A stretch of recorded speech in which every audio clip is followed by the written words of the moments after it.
Hello नमस्कार सभी को। कैसे हो आप सभी? आई होप सब ठीक होंगे। अपने एग्जाम की तैयारी को ज़बरदस्त तरीके से करेंगे। आज हमारी हरियाणा सीटी की टेस्ट सीरीज नंबर 3 जो 2015 से लेकर 2023 तक एचएससी के द्वारा प्रीवियस ईयर एग्जामों के अंदर कंप्यूटर से रिलेटेड क्वेश्चन पूछे गए हैं, उनको हम कवर करेंगे। चलिए फिर ज़्यादा टाइम वेस्ट न करते हुए डायरेक्ट क्लास को शुरू करते हैं। और इससे पहले आपको 2 टेस्ट है वो डिटेल के साथ कवर करवा दिए। आज की क्लास है क्वेश्चन नंबर 51। देखिए, अगर आप भी चैनल पर नए हो तो चैनल को सब्सक्राइब कर नोटिफिकेशन बेल को दबाना ना भूलें ताकि आगे आने वाली हर अपडेट आपको आसानी से मिल सके। क्वेश्चन नंबर 51, इलिस्ट्रेशन ग्रुप के अंदर खालिस्तान विकल्प का प्रयोग करके कौन से ऑप्शन का प्रयोग करके डाउनलोडेड इमेज को वर्ड डॉक्यूमेंट के अंदर इंसर्ट किया जाता है? तो इसका जो हमारा राइट आंसर हो जाएगा ऑप्शन नंबर 1 बिल्कुल करेक्ट हो जाएगा। अभी पिक्चर इसका राइट आंसर हो जाएगा। हरियाणा शिक्षा विभाग क्लर्क की परीक्षा हुई थी 2016 के अंदर, ये पूछा गया था। वर्ड डॉक्यूमेंट के अंदर अगर कोई भी व्यक्ति मेन्यू बार के अंदर जाता है तो वहां से ऑप्शन के अंदर पिक्चर को आसानी से इंसर्ट कर लेता है। उदाहरण के तौर पर अगर बात करें तो कोई भी व्यक्ति इंसर्ट मेन्यू के अंदर जो वर्ड डॉक्यूमेंट के अंदर जाओगे तो तीसरे ऑप्शन के अंदर इंसर्ट का ऑप्शन मिल जाता है। वहां पर पिक्चर सब मेन्यू पर क्लिक करके उन पिक्चर को आप इंसर्ट कर सकते हो, जिसे डाउनलोड कर सेव भी किया जाता है। क्वेश्चन नंबर 52, निम्नलिखित में बताना है कौन सा टेक्स्ट फॉर्मेट से संबंधित नहीं है, यानी कि फॉर्मेट का टाइप कौन सा होगा। Which of the following is not related to text formatting. तो इसका जो हमारा राइट आंसर हो जाएगा, जैसे कि लाइन स्पेसिंग भी होता है और टेक्स्ट स्पेसिंग भी होता है और मार्जिन चेंज भी होता है, यानी कि सर्चिंग इसका राइट आंसर हो जाएगा। ऑप्शन नंबर डी बिल्कुल हमारा करेक्ट हो जाएगा। भी अगर हम फॉन्ट की बात करें तो फॉन्ट के अंदर फॉर्मेट टेक्स्ट डॉक्यूमेंट के अंदर किसी विशिष्ट भाग पर रीडर का ध्यान आकर्षित करने के लिए फॉन्ट दिया जाता है, और जैसे कि कोई भी इंपॉर्टेंट चीज हो उसको बढ़िया सा फॉन्ट दे दिया जाता है या फिर उसको हाईलाइट कर दिया जाता है। क्वेश्चन नंबर 51, ईडीआई की फुल फॉर्म पूछ ली। मैं हर वीडियो के अंदर आपको बता रहा हूँ फुल फॉर्म से रिलेटेड जितने भी क्वेश्चन बन सकते हैं आप कवर कर लेना। आपके एग्जाम के अंदर एक क्वेश्चन फुल फॉर्म से रिलेटेड अक्सर पूछा जाता ही है, और इस बार भी एचएससी सीटी मेंस के एग्जाम के अंदर क्वेश्चन आने के पूरे पूरे चांस है। भी ईडीआई से अभिप्राय क्या हो जाएगा?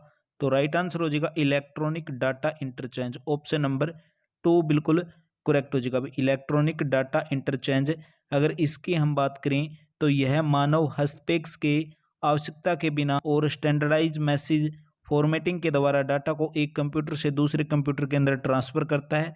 और कुछ ईडीआई के द्वारा जो बहुराष्ट्रीय कंपनियों को संभवतः विभिन्न देशों से डॉक्यूमेंट को इलेक्ट्रॉनिक रूप से एक्सचेंज करने की भी अनुमति देता है। भी नेक्स्ट क्वेश्चन है 54, आप वर्ड डॉक्यूमेंट के अंदर सिलेक्टेड टेक्स्ट को फॉन्ट साइज हर बार पॉइंट कैसे बढ़ा सकते हैं, यानी कि उसका फॉन्ट साइज हम किस प्रकार बढ़ा सकेंगे? जो इसका हमारा राइट आंसर होगा, हम करेंगे भी कंट्रोल प्लस इस डैश का बार। यहाँ से आप ध्यान से देख लेना, इस साइड है ये, न कि इस साइड भी, ठीक है। कंट्रोल प्लस इसका हम प्रयोग करके टेक्स्ट का साइज बढ़ा सकते हैं। इससे रिलेटेड एक दो इंपॉर्टेंट क्वेश्चन आपका कवर कर देता हूं। जैसे कि हम बात करें वर्ड डॉक्यूमेंट के अंदर सिलेक्टेड टेक्स्ट के फॉन्ट साइज को बिंदु तक बढ़ाने के लिए कोई भी व्यक्ति कीबोर्ड शॉर्टकट की है इसकी कंट्रोल प्लस इसका यूज कर सकते हो। अगर हम बात करें साइज को कम करना है तो कंट्रोल प्लस इसका हम यूज कर सकते हैं। भी क्वेश्चन नंबर 55, एक डाटाबेस मैनेजमेंट सिस्टम यानी कि डीबीएमएस, अगर डीबीएमएस की फुल फॉर्म पूछे डाटाबेस मैनेजमेंट सिस्टम के अंदर कंटेंट तथा डाटा की लोकेशन को किस से परिभाषित किया जाता है? भी how is the location of content and data defined in A database management system? कौन सा? डीबीएमएस। भी तो इसका जो हमारा राइट आंसर हो जाएगा ऑप्शन नंबर 4 बिल्कुल करेक्ट हो जाएगा। भी मेटा डाटा। भी हरियाणा शिक्षा विभाग क्लर्क की परीक्षा 2016 के अंदर ये क्वेश्चन पूछा गया था। डाटाबेस मैनेजमेंट सिस्टम डीबीएमएस के अंदर डाटाबेस को क्रिएट करने और मैनेज करने के लिए प्रयुक्त होने वाला एक सॉफ्टवेयर सिस्टम है, और वह डाटा को जिसे दूसरे डाटा को रिप्रेजेंट करने के लिए प्रयोग किया जाता है उसी को मेटा डाटा कहते हैं। भी और यह डाटा होता है वेयर हाउस के रोड मैप को तथा डाटा वेयर हाउस के कंटेंट को लोकेट करने के लिए प्रयुक्त होने वाली डिक्शनरी के रूप में भी वर्क करता है। क्वेश्चन नंबर 56 बी, स्क्रीन की बैकग्राउंड को क्या कहा जाता है? स्क्रीन की बैकग्राउंड को क्या कहा जाएगा? The background of the screen is called desktop. भी ऑप्शन नंबर 3 बिल्कुल करेक्ट हो जाएगा। इससे रिलेटेड जैसे कि अगर बात करें वॉलपेपर या फिर स्क्रीन के बैकग्राउंड को डेस्कटॉप वॉलपेपर या फिर हम बात करें साधारण डेस्कटॉप बैकग्राउंड के रूप में भी जाना जाता है। और यह एक डिजिटल इमेज जैसे कि फोटो, ड्राइंग इत्यादि, इसका प्रयोग करके हम कंप्यूटर हो या मोबाइल हो, कम्युनिकेशन कोई डिवाइस हो या फिर अन्य इलेक्ट्रॉनिक डिवाइस के स्क्रीन पर graphical user interface decorative background के रूप में इसका यूज करते हैं। क्वेश्चन नंबर 57 फिर से फुल फॉर्म से रिलेटेड क्वेश्चन है। यूनिवैक की फुल फॉर्म क्या होगी? तो यूनिवैक की अगर बात करें यूनिवर्सल भी, यानी कि दो ऑप्शन यहाँ पर तो ये बिल्कुल कट गए 3 और 4।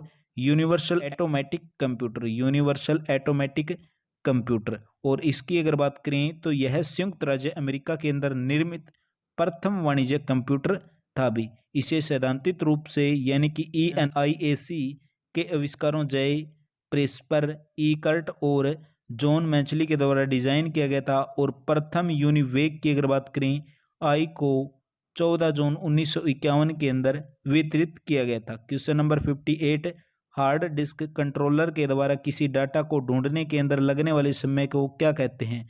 The time taken by the hard disk controller to locate any data is called भी। तो राइट आंसर हो जाता है सीक टाइम, बोलेंगे ऑप्शन नंबर 3 बिल्कुल इस क्वेश्चन का करेक्ट आंसर हो जाएगा। अभी आपके एग्जाम के अंदर ये क्वेश्चन बहुत ही ज़्यादा इंपॉर्टेंट हो जाते हैं। HSC लगभग आपका 70% डाटा है वो रिपीट कर देती है। जैसे कि अगर बात करें जब डिस्क ड्राइव पर कुछ लिखा या पढ़ा जाता है तो डिस्क के रीड राइट हेड को सही पोजीशन पर मूव कराने की जरूरत होती है और डिस्क के रीड या राइट हेड की वास्तविक भौगोलिक स्थिति सिकिंग कहलाती है। और डिस्क के रीड और राइट हेड को एक डिस्क के पार्ट से दूसरे डिस्क के अगर पार्ट के अंदर मूव करने वाला समय होता है वो सिक टाइम कहलाता है। और sick time hard disk controller के द्वारा स्टोर डाटा के विशिष्ट भाग को लोकेट करने के अंदर लगने वाला ही समय होता है। इसके अंदर बताना कौन सी कंप्यूटर की भाषा नहीं है। विच of the following is not the computer language? तो कौन सी कंप्यूटर की भाषा नहीं होगी? इंटरमीडिएट लेवल भाषा, लो लेवल भाषा और हाई लेवल भाषा दोनों हो सकती हैं। दोनों को हम कवर करेंगे डिटेल के साथ। कंप्यूटर लैंग्वेज को सामान्यतः हाई लेवल लैंग्वेज और लो लेवल लैंग्वेज के अंदर वर्गीकृत यानी कि इनका क्लासिफिकेशन किया गया है हाई लेवल लैंग्वेज और लो लेवल लैंग्वेज के अंदर। अगर हम बात करें हाई लेवल लैंग्वेज की तो एक कंप्यूटर प्रोग्रामिंग लैंग्वेज होती है जिसे विशिष्ट कार्य करने के लिए निर्दिष्ट किया गया है और इसे समझना बहुत ही आसान है, लेकिन इसे कंप्यूटर के द्वारा कंट्रोल नहीं किया जा सकता और यह ह्यूमन लैंग्वेज के समान अधिक महत्वपूर्ण और मशीन लैंग्वेज के समान कम महत्वपूर्ण होती है।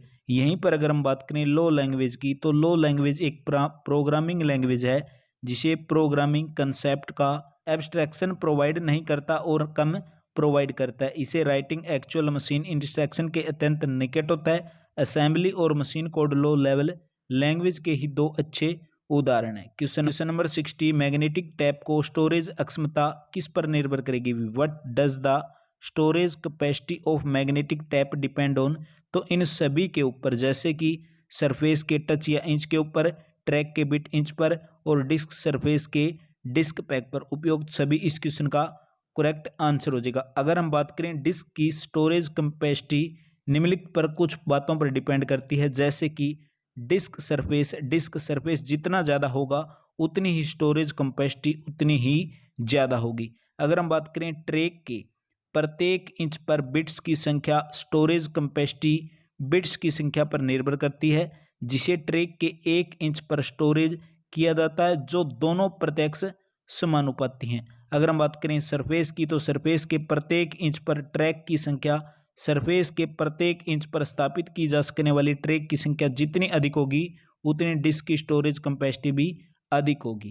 क्वेश्चन नंबर 61 फायरवॉल यह नहीं मुहैया कराती, यानी कि firewall can not be provide, क्या नहीं प्रोवाइड करती फायरवॉल? तो इसके अंदर जो हमारा राइट आंसर हो जाएगा ऑप्शन नंबर 1 बिल्कुल करेक्ट हो जाएगा भाई। इन्फेक्टेड USB फ्लैश ड्राइव से आने वाले वायरस से सुरक्षा के बारे में फायरवॉल हमें कोई जानकारी नहीं देता। और अगर इसकी बात करें तो यह एक उपकरण या फिर उपकरण का ही सेट होता है, उस तरह कॉल्स फिगर किया जाता है जो अन्य सुरक्षाओं डोमेन के बीच कंप्यूटर यातायात को अनुज्ञा आविष्कार और स्क्रिप्ट डिक्रिप्ट प्रोक्सी करता है और जिसका आधार कई नियम और अन्य मापक है भी। क्वेश्चन नंबर 62 कंप्यूटर नेटवर्क के अंदर DMZ पद की अभिप्राय इसकी फुल फॉर्म पूछ ली। राइट आंसर हो जाता है हमारा ऑप्शन नंबर 2 डीमिलिटराइज्ड भी। ऑप्शन नंबर 2 इस क्वेश्चन का करेक्ट आंसर हो जाएगा। नेक्स्ट क्वेश्चन 63 सिस्टम सॉफ्टवेयर के उदाहरणों के अंदर कौन सा शामिल है? सिस्टम सॉफ्टवेयर के उदाहरणों के अंदर कौन सा राइट आंसर हो जाएगा भी कंपाइलर्स, ऑप्शन नंबर 3 बिल्कुल करेक्ट हो जाएगा। एचएससी कंप्यूटर स्वास्थ्य शिक्षा विभाग परीक्षा 2016 के अंदर फर्स्ट शिफ्ट के अंदर ये क्वेश्चन पूछा गया था। सिस्टम सॉफ्टवेयर के भी दो टाइप होते हैं, एक तो होता है इसके अंदर ऑपरेट भी, एक तो होता है ऑपरेटिंग सिस्टम जैसे कि विंडोज, यूनिक्स और लाइनक्स। दूसरा होता है लैंग्वेज ट्रांसलेटर जैसे कि कंपाइलर हो गया, असेंबल हो गया और इंटरप्रेटर। तो इसके अंदर कंपाइलर्स हमारा राइट आंसर हो जाएगा। अभी नेक्स्ट क्वेश्चन देखिए 64, अपने विंडोज 8 सिस्टम से किसी प्रोग्राम को अनइंस्टॉल करने के लिए आपको निम्नलिखित में से कौन सा यूजर इंटरफेस खोलने की जरूरत पड़ेगी। तो इस क्वेश्चन का राइट आंसर हो जाएगा भी कंट्रोल पैनल को, ऑप्शन नंबर 2 बिल्कुल करेक्ट हो जाएगा। बिल्कुल सिंपल सा क्वेश्चन था। तो कंट्रोल पैनल यूजर का इंटरफेस खोलने की जरूरत पड़ेगी। क्वेश्चन नंबर 65, एक टेबल के अंदर एक एट्रीब्यूट का कॉम्बिनेशन जिसकी वैल्यू एक अन्य टेबल के अंदर प्राइमरी की के बराबर होनी चाहिए या शून्य होनी चाहिए, क्या कहलाता है। तो इसको हम कहेंगे भी फॉरेन की, ऑप्शन नंबर 4 बिल्कुल इस क्वेश्चन का करेक्ट आंसर हो जाएगा। भी फॉरेन की उसे कहते हैं जिसके अंदर एक टेबल के लिए एक स्ट्रिंग वाई का कॉम्बिनेशन जिसकी वैल्यू एक अन्य टेबल के अंदर प्राइमरी की के बराबर होनी चाहिए या फिर उसकी वैल्यू 0 के बराबर होनी चाहिए यानी कि शून्य के बराबर। विषम संख्या की पहचान करनी है, आइडेंटिफाई द ओड नंबर। तो इसके अंदर जो राइट आंसर हो जाएगा कीबोर्ड भी, ऑप्शन नंबर 4 बिल्कुल करेक्ट हो जाएंगे। मॉनिटर, प्रिंटर और स्पीकर ये सारे के सारे कौन से हो जाएंगे, आउटपुट डिवाइस हो जाएगी। अगर कीबोर्ड की बात करें तो कीबोर्ड कौन सी डिवाइस हो जाएगी, इनपुट डिवाइस भी। नेक्स्ट क्वेश्चन 67, एक यूएसबी प्रोटोकॉल एक चैनल है। क्वेश्चन नंबर 67 देखिए, एक यूएसबी प्रोटोकॉल एक खालिस्तान चैनल है। तो इसके अंदर जो राइट आंसर होगा हमारा ऑप्शन नंबर 3 बिल्कुल करेक्ट हो जाएगा। अभी फुल ड्यूप्लेक्स भी, ऑप्शन नंबर 3 बिल्कुल करेक्ट हो जाएगा। अभी व्यापार कर संचरण विधि तंत्र यानी कि यूनिवर्सल सीरियल बस के द्वारा विभिन्न यंत्रों को कंप्यूटर से जोड़ने की व्यवस्था होती है। यूएसबी की अगर बात करें, USB protocol full duplex channel होता है, इसे ईटेल कंपनी के द्वारा बनाया गया था। क्वेश्चन 68, खालिस्तान के बीच की दूरी एक एलसीडी प्रोजेक्टर पर प्रक्षेपित सामग्री के साइज को प्रभावित करती है। The distance between the Khalistan effect the size of the material projected on A LCD projector. तो राइट आंसर हो जाएगा ये प्रोजेक्टर और स्क्रीन के ऊपर भी, ऑप्शन नंबर 2 बिल्कुल करेक्ट हो जाएगा। भी नेक्स्ट क्वेश्चन देखिए क्वेश्चन 69, इंटरनेट प्रोटोकॉल सिक्योरिटी के द्वारा मुहैया कराने वाली सिक्योरिटी सिस्टम किस पर काम करेगी। सिक्योरिटी सिस्टम किसके ऊपर काम करेगी, इसका राइट आंसर हो जाता है हमारा भी सेशन लेयर के ऊपर, ऑप्शन नंबर 4 बिल्कुल करेक्ट हो जाएगा। थोड़ा सा डिटेल के अंदर जाएं तो सेशन लेयर ओएसआई मॉडल की 5वीं लेयर है।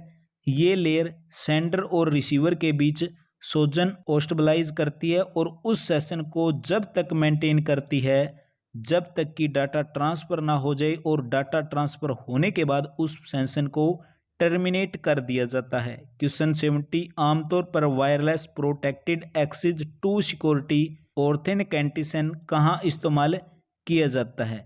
तो इसका राइट आंसर हो जाएगा हमारा ऑप्शन नंबर 3 भी, वाईफाई के अंदर, ऑप्शन नंबर 3 बिल्कुल करेक्ट हो जाएगा। भी वाईफाई एक वायरलेस तकनीक मानक होता है जिसका उपयोग लोकल एरिया नेटवर्क के अंदर किया जाता है। क्वेश्चन 71, ऐसा अटैक जो कंप्यूटर रिसोर्सेज को उसे वांछित यूजर के लिए अनुपलब्ध बना देता है उसको हम क्या कहेंगे। या इसका जो हमारा राइट आंसर होगा ऑप्शन नंबर 1 बिल्कुल करेक्ट हो जाएगा। भी डिनाइल ऑफ सर्विस अटैक भी, डिनाइल ऑफ सर्विस अटैक के अंदर कंप्यूटर रिसोर्सेज को उसके वांछित यूजर के लिए अनुपलब्ध बना देता है। क्वेश्चन 72, खालिस्तान को एक स्केरवेयर माना जाता है क्योंकि यह यूजर्स को डराकर या फिर धमकाकर एक फीस चुकाने के लिए उन्हें मजबूर कर देता है। इसका राइट आंसर होगा हमारा ऑप्शन नंबर 4 बिल्कुल करेक्ट भी, रैंसमवेयर। कंप्यूटर की परीक्षा स्वास्थ्य विभाग 2016 फर्स्ट शिफ्ट के अंदर क्वेश्चन पूछा गया था। इसे इस तरह डिजाइन दिया जाता है कि वह किसी भी कंप्यूटर सिस्टम के अंदर सभी फाइलों को इनक्रिप्ट कर दे भी। नेक्स्ट क्वेश्चन है 73, यूजर्स की पहचान के अंदर हेर फेर करके यूजर से गुप्त सूचना प्राप्त करने वाले कृत्य है क्या कहलाएंगे।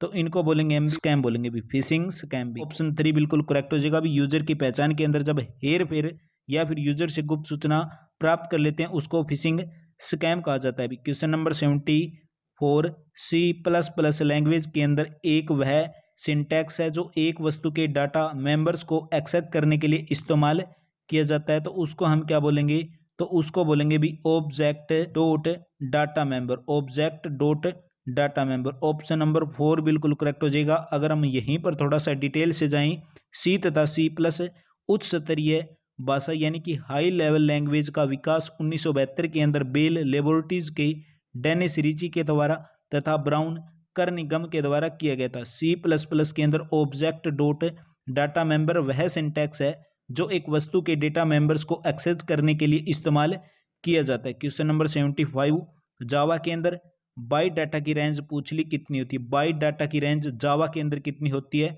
-128 से लेकर 127 तक। ऑप्शन ए बिल्कुल यहाँ पर हमारा करेक्ट हो जाएगा। अगर जावा की बात करें तो जावा उच्च स्तरीय भाषा का विकास सन माइक्रो सिस्टम जेम्स गैसलिंग के द्वारा किया गया था। एनिमेशन पर आधारित जो वेब पेज होते हैं या फिर शैक्षिक प्रोग्राम होते हैं या फिर खेलकूद के विकास के अंदर इसका प्रयोग किया जाता है। और जावा के अंदर बाइट डाटा की रेंज की अगर बात करें -128 से लेकर 127 तक होती है। नेक्स्ट क्वेश्चन है 76। आज की क्लास के अंदर ये top very most important question करवाए। कल की क्लास के अंदर 76 क्वेश्चन से हम कंप्लीट करेंगे, तो क्लास को ज़्यादा से ज़्यादा शेयर करें। आपका एक लाइक एक शेयर हर बार नेक्स्ट वीडियो के लिए बहुत सारा मोटिवेशन देता है। अगर फिर भी किसी प्रकार का इस क्लास से कोई डाउट रहता है तो आप कमेंट बॉक्स के अंदर कमेंट कर देना। उम्मीद करता हूँ आप सभी का दिन शुभ हो।